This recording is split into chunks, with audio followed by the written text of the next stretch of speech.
everyone, our topic is Dust of Snow. Okay, so ये poem जो है ये रॉबर्ट फ्रॉस्ट के द्वारा लिखी गई है। रॉबर्ट फ्रॉस्ट जो कि एक अमेरिकन पोएट थे, बहुत ही ज़्यादा फेमस पोएट हैं। इनकी पोएम्स जो हैं वो ज़्यादातर ऐसी सिचुएशंस पर बेस्ड होती हैं जो हमारी रियल लाइफ के अंदर जो हमारी प्रॉब्लम्स होती हैं, तो उन्हीं पर बेस्ड इनकी पोएम्स रहती हैं। ठीक है, वही प्रॉब्लम्स को एक पोएटिक रूप के अंदर ये हमें शो करते हैं, या फिर उनके सॉल्यूशन, वो जो प्रॉब्लम्स हैं उनके सॉल्यूशंस को। ठीक है, जैसे कि ये है, अब देखो कभी कभी क्या होता है कि हमारा किसी चीज़ को लेकर के मूड बहुत ज़्यादा ख़राब हो, बहुत अपसेट हो जाते हैं हम।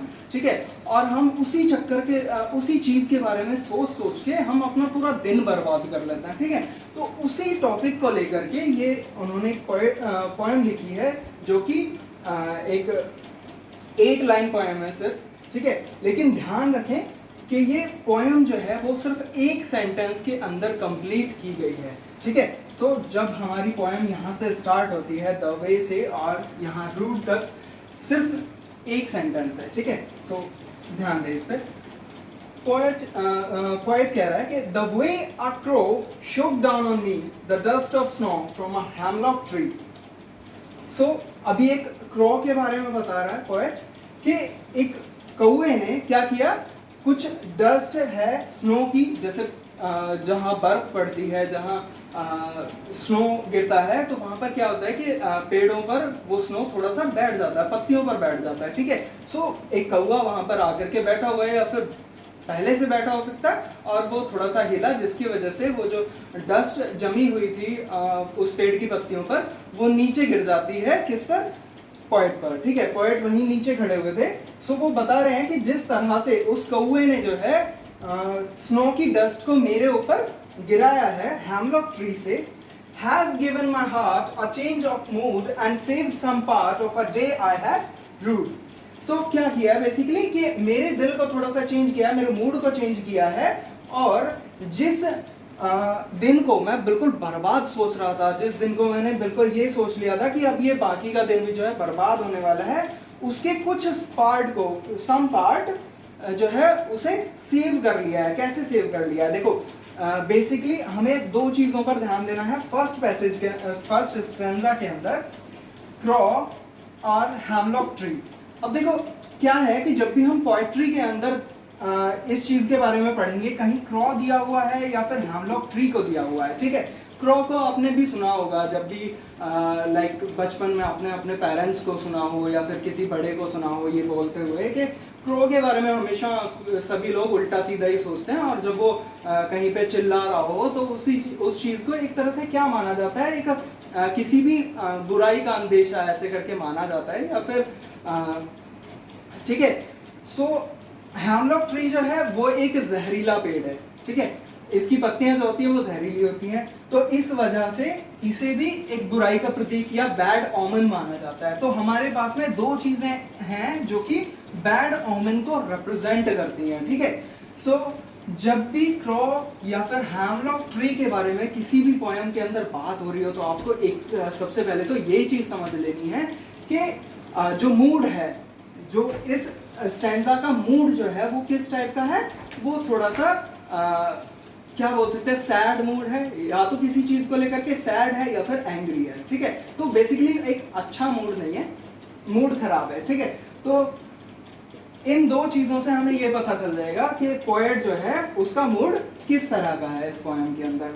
देन सेकंड स्टैंजा के अंदर वो क्या बोल रहा है, has given my heart a change of mood, यानी जो मेरे दिल के अंदर जो अभी तक दुख भरा हुआ था या फिर गुस्सा शायद भरा हुआ था किसी चीज को लेकर के, अब उस चीज को चेंज कर दिया, उस मूड को जो है चेंज कर दिया गया। ठीक है, और मेरे दिन के कुछ हिस्से को बचा लिया है, जिस दिन को मैंने बिल्कुल बर्बाद सोच लिया था, उसी दिन के कुछ हिस्से को बचा लिया है। ठीक है, तो दो चीजें आपको याद रखनी है। फर्स्ट स्टैंजा के अंदर जो है आपके जो पोएट है उसका मूड कैसा है, either sad or angry about something। ठीक है, देन यहाँ पर उसने दिया हुआ है चेंज ऑफ मूड, यानी यहाँ पर उसका मूड जो है वो बेटर हो चुका है। अब मूड बेटर हो गया है तो ऑब्वियसली वो जो है बचे कुछ दिन के बारे में सोचेगा कि इसके अंदर क्या किया जाए। ठीक है, अब वो उस चीज को लेकर के परेशान नहीं होगा। अब देखो यहाँ पर एक तो ये चीज आ जाती है कि ठीक है कि क्रॉ और हेमलॉक ट्री जो है वो बैड ओमेन है, ठीक है। अब आपको एक चीज को और ध्यान देना है कि यहाँ पर पोएट ने सिर्फ ये नहीं शो किया है कि क्रॉ और हेमलॉक ट्री ये दोनों वर्ड्स का यूज करके सिर्फ ये नहीं सोचा है कि मैं इन्हें सिर्फ बैड ओमेंस की तरह रिप्रेजेंट करूं, नहीं, हालांकि उन्होंने इसी तरह से रिप्रेजेंट किया, लेकिन उसके साथ साथ जो सुपरस्टिशन है, ठीक है, उसके खिलाफ भी एक तरह से आप बोल सकते हैं आवाज उठाई है, या फिर ऐसा कुछ इस पोएम के अंदर दिया है। अब वो कैसे किया है, उसने सुपरस्टिशन को लेकर के सुपरस्टिशन को बेसिकली अपोज कैसे किया है वो चीज आप देख लें। अब देखो मैंने अभी आपको बताया कि क्रॉ और हेमलॉक ट्री जो है वो दोनों बैड ओमेन को रिप्रेजेंट करते हैं, ठीक है, लेकिन अब देखो उन दोनों ने कुछ ऐसा किया कि जिसकी वजह से जो पोएट का ऑलरेडी दिन बर्बाद होता जा रहा था उस दिन को बर्बाद होने से बचा लिया, ठीक है। सो अब देखो बैड ओमेन तो नहीं हो सकते, इस हिसाब से तो नहीं हो सकते, ठीक है। उन्होंने उसके पोएट के सर पर जो बर्फ गिराई, अब देखो एक्शन तो इन दोनों का ही था, क्रॉ और हेमलॉक ट्री का, ठीक है, और उसी के वजह से, उसी के काम के वजह से क्या हुआ कि उसका जो है दिन जो है वो बर्बाद होने से बच गया, ठीक है। तो ये बेसिकली ये जो सुपरस्टिशन हमारे माइंड के अंदर होता है, जैसे कि बिल्ली रास्ता काट गई है, ठीक है, या कौवा गलत टाइम पे आके बैठ गया, या फिर मैं कहीं जा रहा था और तुमने जो है टोक दिया या छींक मार दी, इस तरह से। तो ये फालतू की चीजें होती हैं और इसी चीज को अपोज भी किया है हमारे पोएट ने, रॉबर्ट फ्रॉस्ट ने। और ये चीजें आपको इनकी बहुत सारी पोएम्स के अंदर सुनने को मिलेंगी, जैसे द रोड नॉट टेकन के अंदर आपको थोड़ा सा ऐसा पॉइंट ऑफ व्यू देखने को इनका मिलेगा, ठीक है। देन अब क्या करते हैं, ये तो हो गया हमारा पोएम के अंदर क्या दिया हुआ है, ठीक है, पोएम का समरी क्या है, बेसिकली ये आपको इसके अंदर पता चल गया है, ठीक है। एक बार फिर से देख लेते हैं कि भाई जिस तरह से एक कौवे ने जो है हेमलॉक ट्रीज को हिला करके मेरे ऊपर बर्फ गिरा दी है, उससे मेरा दिल जो है, जो कि अभी तक कैसा था, सैड था या एंग्री था, उस मूड को, उस मेरे मन के उस मूड को जो है चेंज कर दिया है और मेरे दिन को बर्बाद होने से बचा लिया, या फिर जितना भी दिन बचा हुआ था उस दिन को बर्बाद होने से बचा लिया, ठीक है। देन अब जो हम देखेंगे कि इसके अंदर पोएटिक डिवाइसेस क्या क्या यूज किए गए हैं, ठीक है। सो इस चीज को हमें देखना है।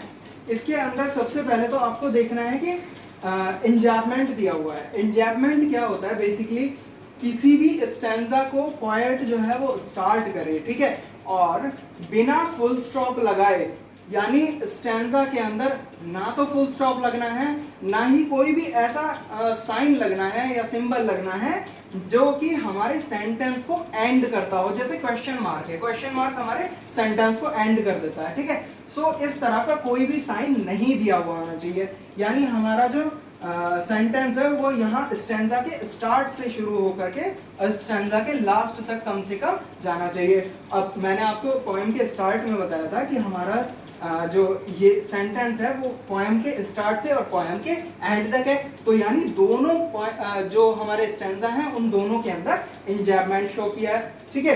देन हम इसकी राइमिंग स्कीम को देख लेते हैं, ठीक है। राइमिंग स्कीम क्या है, अब राइमिंग स्कीम देखने के लिए आपको क्या करना है कि इसके जो लास्ट जो वर्ड्स हैं, ठीक है, उनकी लास्ट साउंड क्या है वो हमें चेक करनी है। कैसे चेक करेंगे, क्रो, लास्ट में कौन सा वॉइस आ रहा है, ओ, ठीक है। देन सेकंड में मी, ई वाला साउंड आ रहा है, ठीक है। देन स्नो, फिर से ओ वाला साउंड होगा, ठीक है। एंड देन ट्री, ई वाला साउंड फिर से आ रहा है, ठीक है। अब देखो ये तो हो गया कि हमें चेक किस तरह से करना है कि इसकी लास्ट वॉइस जो है वो वॉइस क्या आ रही है, ठीक है। अब इसे इसके अंदर हम जो है किस तरह से ढूंढेंगे राइमिंग स्कीम, वो कुछ इस तरह से करना है। हमें सबसे पहली जो वॉइस निकल रही हो उसे क्या नेम देना है, ए नाम देंगे हम, ठीक है। जैसे क्रॉ, ओ आ रहा है, ठीक है, तो उसे हमने ए नाम दे दिया है, ठीक है। देन सेकंड में चेक करेंगे, सेकंड के अंदर सेम वॉइस है, नहीं है, क्या है, ई है, तो हम नेम चेंज कर देंगे, हम ए की जगह इसका नेम क्या कर देंगे, बी कर देंगे, ठीक है। देन स्नो, फिर से जो हमारे यहाँ पर वॉइस आ रही थी ओ वाली, वो सेम वॉइस फिर से वापस आ गई है, ठीक है। तो इसे हम फिर से ए कर देंगे, ठीक है। एंड देन जो हमारा ट्री है, ट्री के अंदर क्या है, किस तरह की वॉइस आ रही है हमारी, ई। तो सेम वॉइस जो कि हमारी सेकंड लाइन के अंदर थी वो वॉइस वापस से आ रही है, ठीक है। तो ए बी इसका राइमिंग स्कीम होगा, ठीक है। देन अगर आपको सेकंड स्टैंजा की भी राइमिंग स्कीम निकालनी है तो वो आप इसी तरह से निकाल सकते हैं, ठीक है।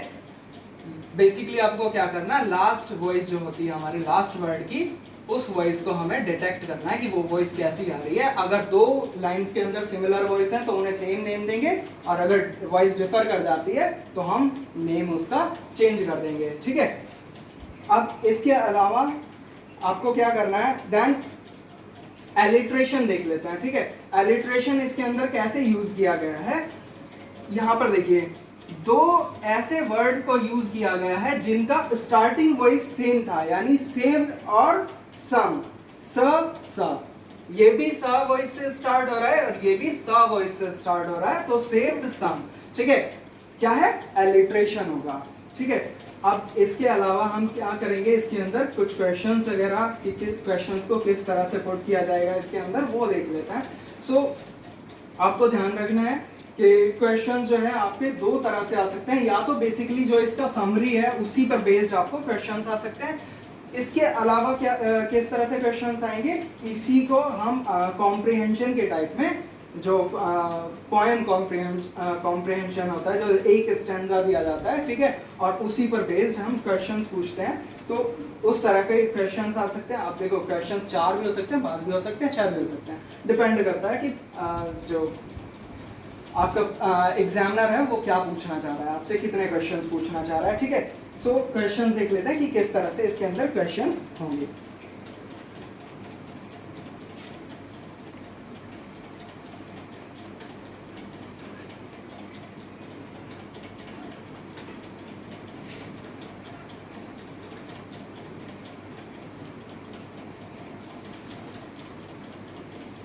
अब देखिए क्या होगा, क्वेश्चंस किस तरह से आएंगे, बेसिकली जो हमने समरी अभी पढ़ी थी उसी से रिलेटेड क्वेश्चंस आने वाले हैं, ज्यादा कुछ डिफिकल्ट या टिपिकल नहीं होगा।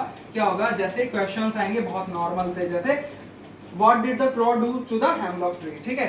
अब देखो क्रॉ ने क्या किया था हेमलॉक ट्री के साथ में,